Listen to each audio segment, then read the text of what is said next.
Captain Schaff's log, stardate 76231.8. This week sure has flown by. The not-so-triumphant return of a Season 1 character brought us a truly unexpected and atypical episode of Star Trek Lower Decks, and I can't wait to hear what my wingman, Captain Vactor, had to say about it. I'm so glad I'm not doing this podcast owl by myself. I know it's illegal to have too many bird puns in one captain's log, so I'll just tweet the rest later. All these jokes, people will think I'm a legit comedian.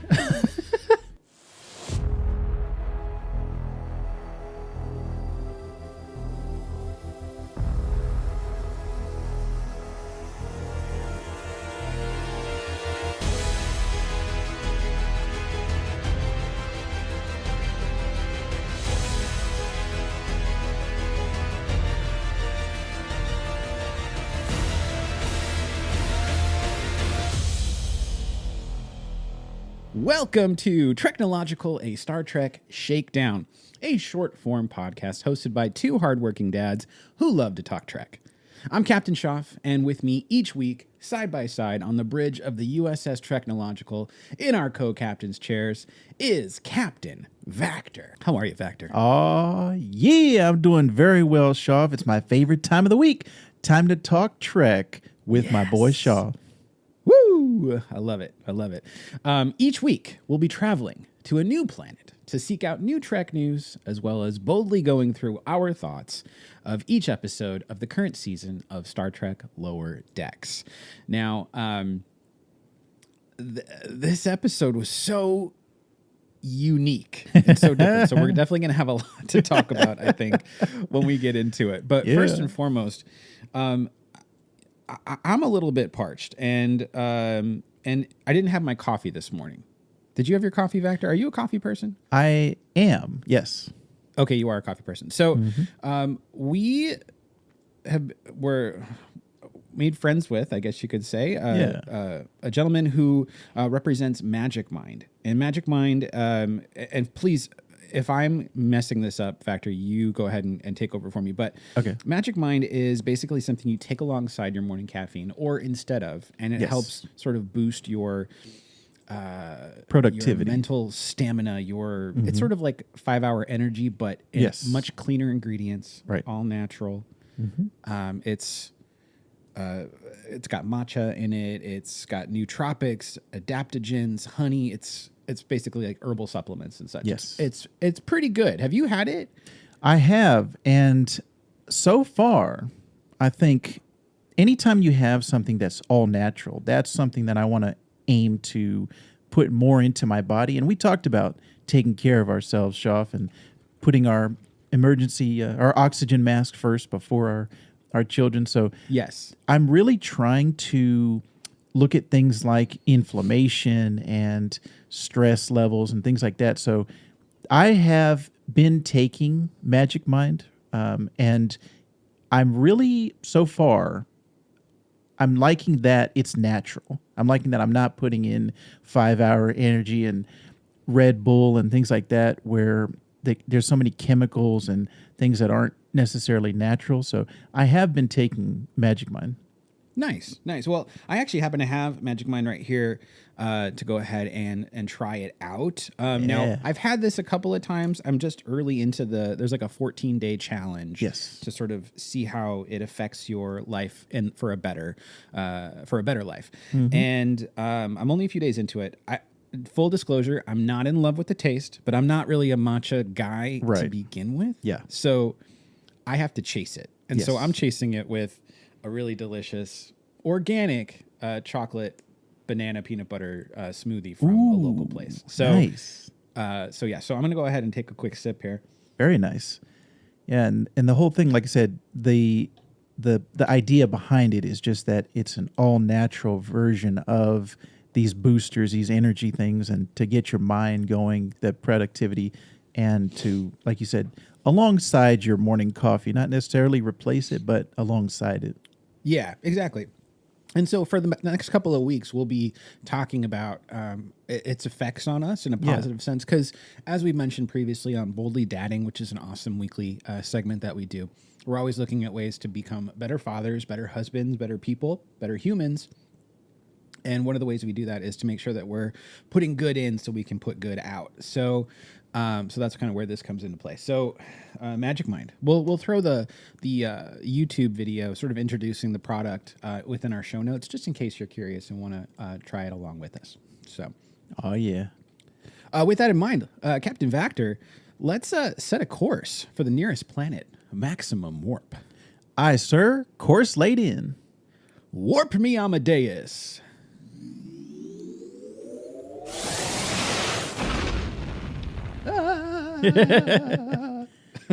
I love to pretend that our warp core is like so unstable that it's causing me to shake in my seat. When we all know inertial dampeners prevent that. Gosh. Yeah. All right, Captain Vactor, please meet me in the transporter room where we'll beam down to the planet's surface and search for some Trek news. Aye, sir. On our way. 2 to beam down. Captain Vactor, let's scan the planet's surface for any sign of Trek news. Ah, I found some, Captain Choff. Oh, excellent. Well, thank you, Captain Vactor. Could you please transmit those news articles to our show notes for our listeners? They'll be available for you to go ahead and just click on and check out all the great stories. And there's a ton of stories this week. Oh, yeah. Well done, Choff. All right, now then let's continue our weekly mission with our episode discussion. Yes. Now, we're talking Star Trek Lower Decks, and we're in season 3. This is episode 7. It was called A Mathematically Perfect Redemption. Yes. It was first aired on Thursday, October 6th, and directed by Jason Zurich, written by Ann Kim. And before I get any further into any synopsis or our thoughts, I want to throw up a quick red alert, because we are going to be spoiling things about this episode, and we don't want you to miss out on enjoying it for the first time, seeing it for the first time with fresh eyes. So here you go. That's your warning. Yeah. Now, the synopsis of this episode is as follows. It's pretty vague, and rightfully so, because this episode is super unique. It says, a wayward Starfleet ensign struggles to find a path to redemption. Now, when you read that, it doesn't tell you that you're about to witness a story that is 95% about a season 1 character that was an exocomp, a robot meant to basically like fix things outside the ship. Basically do the things that humans can't. But this one became sentient at the end of season 1 and didn't want to help out people and kind of did its own thing. Ended up getting lost and stranded in space. So I'm talking about Peanut Hamper, which is the funniest name for a character. Before we get into thoughts, I want to share that I was watching about 5 minutes of it, and then my wife came in my room and she was like, "Hey, did you want to watch Chicago Fire?" And we love the show Chicago Fire. And she was like, "Do you want to watch Chicago Fire?" And I was like, "Oh yeah, I'm only like a few minutes in. We can go ahead and switch and watch this show together." And so we watched Chicago Fire, and then I was like, okay, now I'm going to go ahead and go back to my podcast prep and watch this. And I was like, you're welcome to stay if you want to watch it. She was intrigued because after about 5 minutes, like what was on the screen was a bunch of bird people and like a robot. And she was like, what is this show? I was like, this is Lower Decks. I was like, honestly, it doesn't look like Lower Decks right now. It looks even pretty weird for Lower Decks. But this is the show that we're talking about. I was like, you're welcome to sit and watch if you want to. And so she sat and she watched maybe about 10, 15 minutes of it. Oh, wow. It was getting late, so she didn't stay up for the rest of it. But she watched like maybe about half the episode, and she was like, this show is so silly. And she was laughing a bunch of times. So I was like, oh, man, look at this. We got a closeted Trekkie over here. So, and she doesn't usually watch Star Trek with me, so it was fun to see her reaction to a really strange episode. Yeah. So, okay, with that out of the way, I want to ask your thoughts first of all. What did you think of this episode? We're coming off of 2 extremely strong episodes for Lower Decks. Yeah. The first half of the season, not so great, at least in my opinion, but the last 2 episodes were super strong, excellent, some of the best of the show, not just season. So where does this episode fall for you? I'm going to say this is right up there with the last two. This is keeping the momentum for the season going in an upward trajectory. This might be one of my favorites of all time, Shoff. I was really 5 minutes in, and I said, this might be a perfect episode. The structure of the episode and the subject matter, the humor, the Star Trek lore, everything about it, I was all in on this episode. So I loved this very strange. I would say this is the strangest episode of all time, but also I think this is one of my favorites of all time. It was so strange. The structure of it was so interesting. To not have the crew on until like the last, I don't know, 5-10 minutes, if that. Yeah. This was very Rick and Morty-esque, this episode. Oh, okay. See, and that's a show that I really just haven't gotten into, and I know I need to. Yes, but yes. Well, if you liked this episode, you will like Rick and Morty. That's how strange Rick and Morty is. That's how this episode is. Okay. Okay. Well, yeah, that's a good sign. Yeah, I really liked it. I thought it was super funny. I thought some of the lines were extremely funny quotes. Some of the ones that stood out to me were, oh, yes, my fecal matter is back to being oily and white. I could not stop laughing at that one. Yeah. Oh, I long for the touch of your nozzle. That was a good one. And Peanut Hamper leaving saying, smell you later. Oh, yeah. And I meant that literally because y'all shit everywhere. Yeah. All of those were laugh out loud moments for me. I was the entire episode, I was laughing. So the comedy for this one, it was right up my alley. It hit me in my core, my comedy core for all of the jokes in this episode. Oh, yeah. I got real big Kaylee Cuoco vibes from Peanut Hamper. I know that's not who voices her, but it was like, if I just closed my eyes, I was like, this sounds like Kaylee Cuoco, especially her character Penny from Big Bang Theory. Right. It sounded a lot like her. 100%. And you're not the only one, Shoff. My wife, she was in the background folding clothes and doing some stuff. And she said, is that Harley Quinn, who Kaylee Cuoco also voices? Right. And I said, no, but you're not like off. Like that is a very close sounding. I could tell it wasn't her, but it was very close. So I said, yeah, that definitely sounds a lot like her. Kether Donahue is the actress's name. Okay. But yeah, 100%. I got the same vibes. I recall, I was looking, oh, you know what? So there's a Den of Geek put out a really good article about this episode. They said why Star Trek Lower Decks, Peanut Hamper's return, why it matters. And then they went into a bunch of like details on Easter eggs and stuff. And it was really cool to see. Plus they had an interview with Mike McMahon. Oh, nice. And he was saying how this episode has a little bit of Avatar, The Last Samurai, and Dances with Wolves in it. I was like, wow. He says it's a super sincere feeling, and I think it adds to Star Trek. He says it's even got a Moana vibe in it because he's talking about the funny antics that Peanut Hamper gets up into, gaining more awareness about organic life and its value, how Maui learns a little bit of humility in Moana.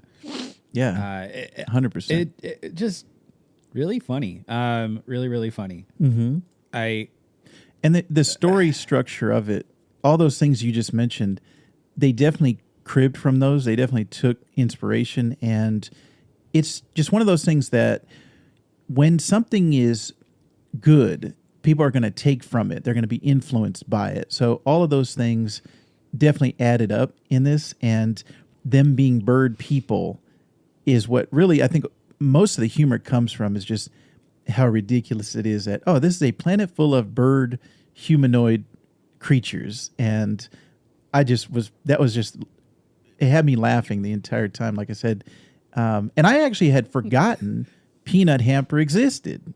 Season 1 aired 2 years ago. Now you and I both recently caught up, but I had watched season 1 when it was airing, and I had completely forgot all about Peanut Hamper. So it was good that they had that little recap at the beginning.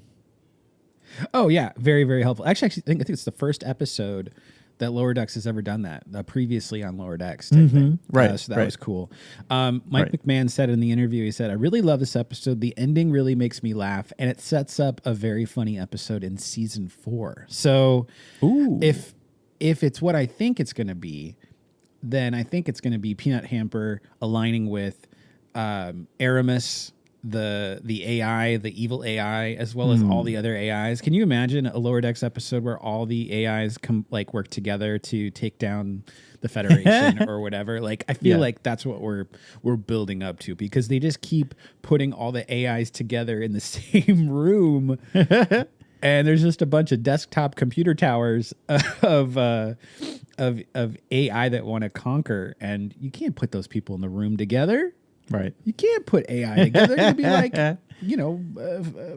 working together to figure out some solution on how to get out of there and take over the world. So, or take over the universe. So that's going to be an interesting episode. I just know it's going to happen. You just know they're building up to it. The planet that the birds live on is Areolus. Areolus. Which, all right. That is also very Rick and Morty-esque. Like that level of humor joke, that is very Rick and Morty. Love it. I love it. There is a lot of cussing in this episode from Peanut Hamper. She's got a real potty mouth. Potty mouth. Some of the funny things that she said as well. She was teaching the older bird person, basically the Ramda's dad. She was teaching him how to cuss. Like, she was saying F this, F that, and he's like, oh yes, F indeed. That was funny to me. She says grow an effing beak at one point. Sarah, my wife Sarah, was really surprised at just how much cussing was in this. So I was like, yeah, this is not your typical Trek. This ain't your daddy's Trek right here.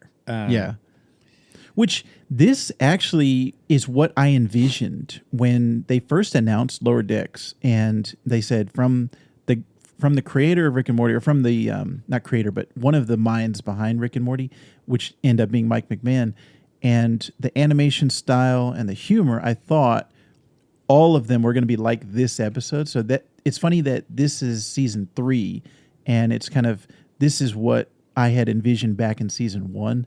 And it's finally getting, finally coming to fruition. Yeah, that's a good point. I wanted to ask you about the Peanut Hamper arc.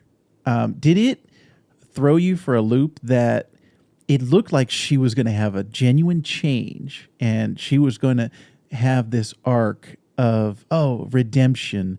And then they just, right back to she's just a terrible person, not person, but terrible being. And right back to where we were at the start. Did that throw you for a loop? I would want to say yes, but I think that I've kind of grown accustomed to Lower Decks subverting expectations. I've said this before in a previous episode of this season that I think I figured out like the formula for these episodes is that like everything is what you expect until the last like 5 minutes, and then it's nothing what you expect. Or whatever the expectation is, they do the opposite of it. So I think like giving her the opportunity for redemption, but then not seeing it through, I think that's just, to their credit, creating an interesting character with lots of layers. So it's no wonder that Peanut Hamper is back, because there was clearly more story to tell, and probably more story to tell in season 4. So So yeah, I mean, what about you? How did you feel? I was thrown completely for a loop. I was all in on, oh man, she's going to be good. Yeah, I'm liking Peanut Hamper. I'm liking this change. Also, all those stories that Mike McMahon had mentioned that they kind of took from, that's the arc in those stories of, maybe you want to be this person's friend, or you want to be their companion. It's like that, kind of like with Jake Sully in Avatar, or Tom Cruise's character in Last Samurai. You want to root for them. By the end, they are the hero. They are the good person. And so Peanut Hamper, I thought, oh yeah, this is going to be great. And then when she went right back to being a jerk, I was like, oh, that's funny that it threw me for a loop. So I got it from a comedy standpoint.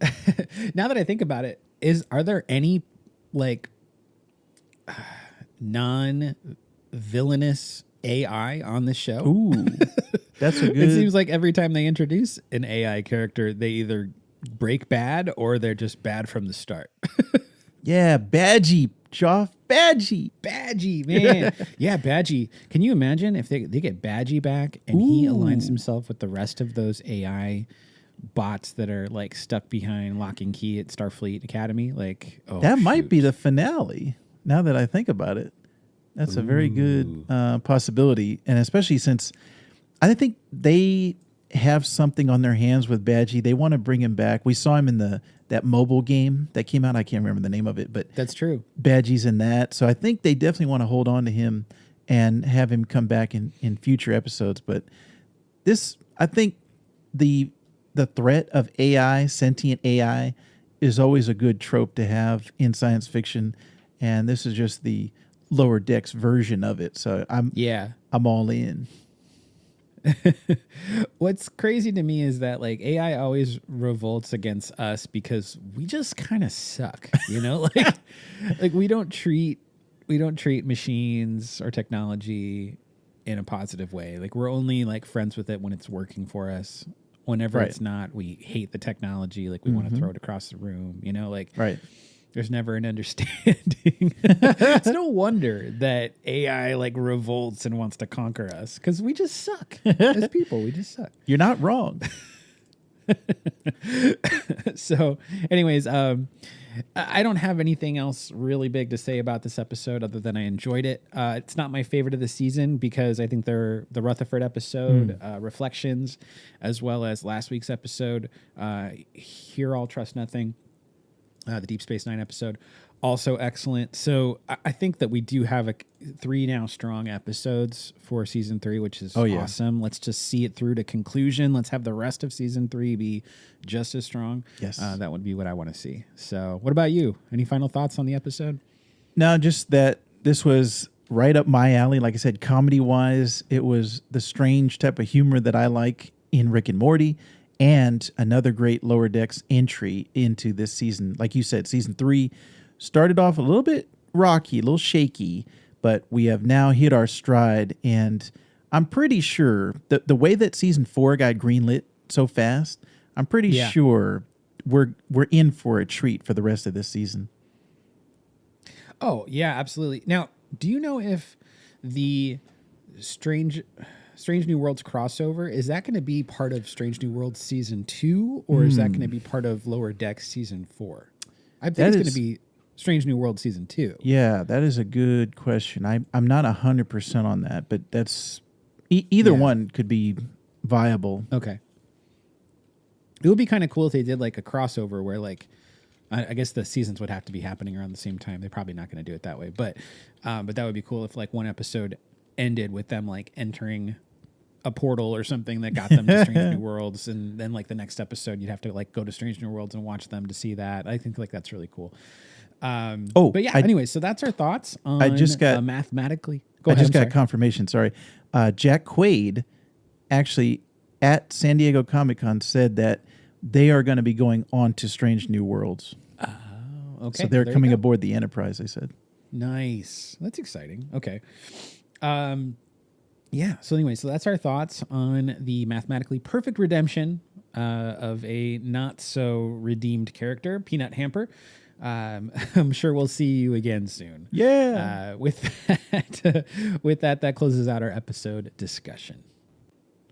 All right, now, so what we're going to go ahead and do is switch gears and boldly go into our favorite recurring segment that we do each week. And because we are hardworking dads, because we are attentive husbands and you know, just trying to do our best to be our best. Sometimes. We have brought a segment back called Boldly Dadding. And this is where we just share a story or a lesson that we've learned during the past week as dads to young kids. So I'm going to let Vactor go first.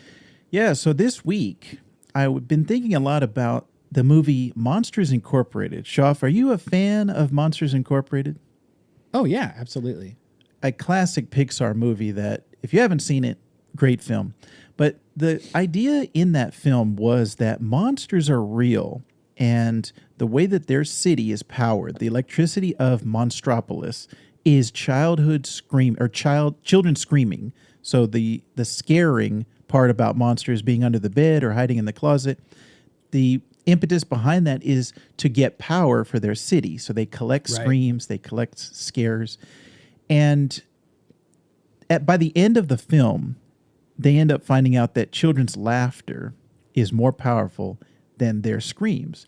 And I have witnessed this now firsthand, Shoff, and I know that the writers and the creators of Monsters Incorporated are definitely dads, because I can't think of any other way you would think of this idea besides the fact that my son has very big emotions, and he goes back and forth between crying and laughing at the drop of a hat. He will have tears streaming down his face and just be laughing because he goes from one moment to the next. So it's a little bit hard to tell if he is actually hurt or sad, because he will switch over to laughter so quickly. But I've experienced him screaming in my ear as I'm comforting him, and then I'll make him laugh, and then he'll start laughing in my ear. And both have a very strong visceral reaction out of me as an adult, where when he's crying, when he's sad or he's hurt, I want to comfort him. I want to help him. Oh, sure. When he's laughing, I just start laughing. His joy is contagious. And so I've noticed that these emotions come out of me, or they're very strong, of either I want to help him out, I don't want him to be sad, or I don't want him to be hurt. But when he's laughing, it's like the best feeling in the world, and I want to make him laugh every time I see him. So that's just something that this week I kind of locked in on, and I said, man, Monsters, Inc. was very accurate. The laughter does power me and his emotions.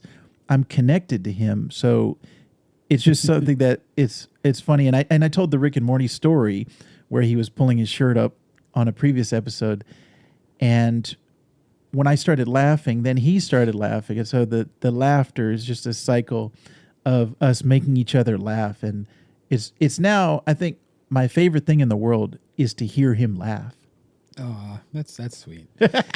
That's super sweet. At first I was worried when you brought up the Monsters Inc. thing that you were going to say that you plugged your son in, and now your son's laughs are powering your home. And if he's not laughing, he's crying, but he's still powering your home. And I was like, okay, all right. So you're finding a life hack to get around paying your power bills. Okay, got it. Okay. No, you're absolutely right. Yeah, laughter is the best medicine for sure. Whenever my daughter is feeling down or upset, or maybe she got a boo-boo or something, like I'll always try to figure out some way to make her laugh, because it'll take her mind off of what is bothering her, especially if it's like a boo-boo or something that she could just focus on and just be upset about, because she can see it, and just seeing it makes her upset. So like distraction a little bit. Laughter is a good distraction. Comedy is a good way to sort of realign and redirect. So I think you got the right idea, my good man, my fellow dad. Yeah. How about you, Shaw? So a couple of things real quick. Very proud dad moment. So I've been working with my 5-month-old daughter, Sage, on talking. So we want to get her first words. We want to start hearing her speak. Her older sister, Emily, first spoke at 5 months. So we're like, hey, maybe it could happen this month. It could happen. So I've been working really hard. I've been, every time I get time with her, I'm always like, dad, dad, dad, dad, dad, dad. Dada, dada, dada, dada. Like, I just, a million different ways I try to say dada to make it a comfortable word for her to say back to me. And wouldn't you know it, yesterday she said her first word. Oh, what was it? Mama. It was mama. not dad, mama. And I came upstairs and she was mama. She was just like it was so cute. I got it on video. So glad I got it on. I always keep my phone in my pocket, which is not ideal, but I do it because there's so many great moments that you can easily miss as a dad if you don't like take it out to capture it. And so like I have so many pictures, so many videos on my phone. But I was able to get a recording of her saying, mom, mom, mom, mom, mom. And then after the video, I leaned up to her. I went, we had a deal. It's like, Sage, we had an understanding. You were going to say dad first. But no, I'm still happy. I'm still proud of her. Still excited because she got her first words out. Same time frame, 5 months. Just wild. So, Nice. So very, very cool to hear her voice for the first time, and excited to see what new words she says next. Yeah. So that's the real quick proud dad moment. But I wanted to slightly pivot away from boldly dadding this week for my segment and talk about boldly manning, if you will. So the other day, this past week, we had pest control come out to the house, and it was like a return visit. They were doing a checkup to see how things are. We've got like a mole problem in the front yard. So after the visit, you could tell that he wanted to chat. He wanted to kind of just like connect with me man to man. And I could just sense it off of him because he didn't want to leave. Like he wanted to continue to chat with me, which I thought was kind of weird, but I was like, okay, whatever. Clearly this guy needs some friendships or whatever. So he wanted to chat some more. But the first thing he leaned to was sports.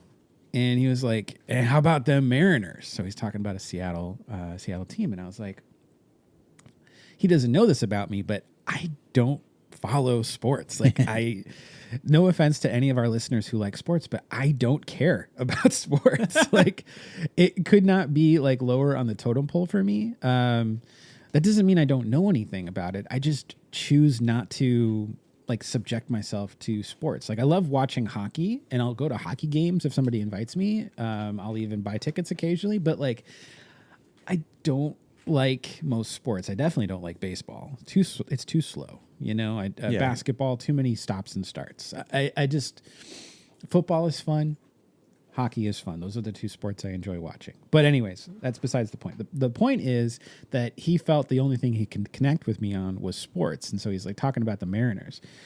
And I was like, I'm going to let this guy lead the conversation because I don't know anything about this stuff. But I don't want to let him know that I don't know anything about it. And I don't know why I do that, but I guess it's partially me wanting him to not feel like the outcast of the conversation as much as me not wanting to feel like the outcast of the conversation. So it's like, I don't want him to be alone in his thoughts, and I don't want him to know that I'm not up on this. So, so I'm like, I'm going to let this guy just, talk, and then I'll find a moment to interject. So he's like, yeah, Mariners, man. Oh, these past few years just been really, really super duper rough. And so he says that, and I say to myself, okay, he's building up to something. As a storyteller, just looking at it, like I'm trying to analyze it from a totally different perspective. I'm like, he's talking about the Mariners sucking for like 3-4 years. That tells me that they no longer suck. That's my like deductive reasoning. I'm like, they're probably doing a lot better now. And that's what he's leading up to. And so I took a chance. And I said, well, thankfully, this season it's a different story, right? And he's like, yeah, I'm so glad they're doing so much better. So I guessed right, which was just so funny to me, because I had no idea, and I could have been totally wrong. I could have just like buried myself in a much bigger hole if I had said wrong. Or I was like, oh, they're doing so great this year. He's like, what are you talking about? Are you even watching? They suck still. No. Oh man, that's hilarious. But the point I was making is, he's talking about sports and he's leaning into that. And then the conversation continues because now he knows that I'm like with it, that I know what he's talking about. And so he's like, he goes on and on about it. and I say something to the effect of, gosh, I'm blanking now. I was like, you know what? They're not just due. The Mariners are not just due. They're overdue, right? And he's like, yeah, he's just eating up what I'm saying. Oh, and at the end of like the conversation, like I was talking with my wife about it, and she brought up a really good point. She's like, you know what? Guys do this. Guys want to connect with each other, but they just don't know how to open up without relying on something like external. Like rather than like talking just from like their own like heart space or just like what's on their mind, they feel the need to like connect through some means like sports or news or weather or something external from themselves. And that's just a little view into the toxic masculinity, which is that you can't just be open and honest and real with another man. In a totally like platonic, we're not talking about a relationship situation, just like two men talking to each other. Like you can't just be open with yourself. Right. And I was like, yeah, you know what? It's true. It's totally true. Like as men, not just as dads, but as men, we need to do a better job of just saying what's on our hearts and minds, not worrying about being judged by other men. Because I think the more men that feel comfortable doing that, the more other men will feel comfortable doing that. Because for whatever reason, society has built this up as men are not allowed to dig deep. Yeah. Well, you know what it is? It's weakness. That's what it is men can't show any type of weakness at all, whether it's emotional. Don't cry. Right. Yeah. That's where it comes from. And 100%, it shouldn't be that way. Everyone, men and women, should be equal to have emotions. They shouldn't be, well, the men are tough, so rub some dirt on it and get back out there, versus, oh, the women, it's okay to be emotional because you're a woman. It should be equal. Each gender should have their own willingness, and you should be able to express yourself and not feel like you're going to be judged for, oh, if I'm a man and I cry, I'm weak. That should not be the sentiment. It should just be we're all human beings. We all have emotions. And if you show your interior, it should not be, oh, you're a weak person because you're exposing yourself. It should be, oh, that's just a part of that person. They're showing it to me and they're vulnerable. You should not take advantage of someone being vulnerable and saying, oh, you're weak because you're vulnerable. Yeah. No, you're absolutely right. You're absolutely right. I apologize. I was laughing during your explanation because my wife is in the window right next to me, holding up my 5-month-old and making funny faces at me at the same time. So my wife has done that before. I've been there, so I know. So she's catching me live. Yeah. Live.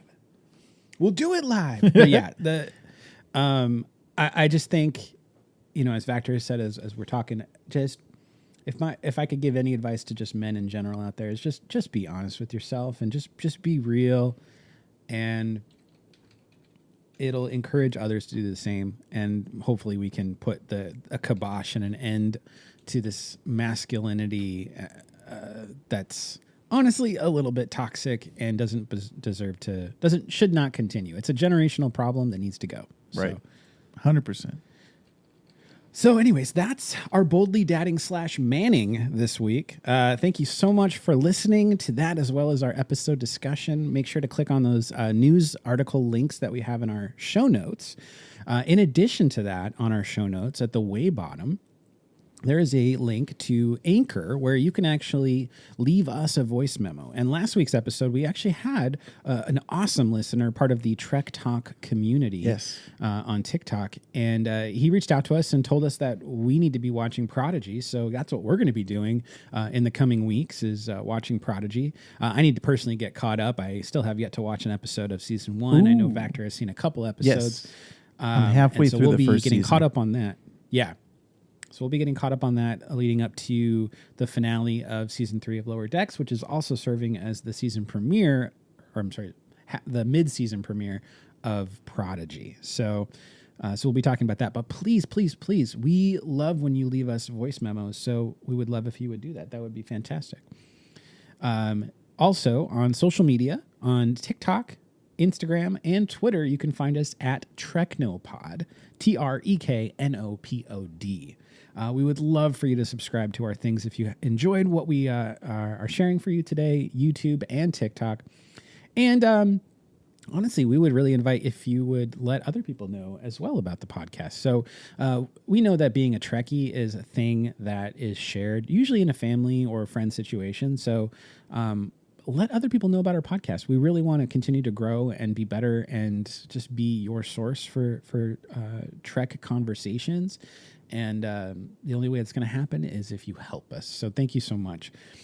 We just released this past week the Co-Captain's Commentary, which is our quote-unquote live commentary of a Star Trek film. And we started with Star Trek The Motion Picture. So that is available within our episode feed. So check that out. What you'll do is you'll just play that right alongside watching Star Trek The Motion Picture. Now, where will you watch Star Trek The Motion Picture? Not on Paramount Plus unless you're in Australia, because for whatever reason, Paramount was like, no. Even though this is the home of Star Trek, we're getting rid of half of our Star Trek content. So I don't know. I don't know why they do these things. I don't get it. But anyways, if you can find a place to watch the movie, then please play our commentary track alongside it, and I think you'll have a good time. Next week, we're going to continue our ongoing recap and review of Star Trek Lower Decks Season 3. All right, Vactor, well, I believe our mission of the week is complete. Shoff and Vactor here, two to beam up. Live long and prosper!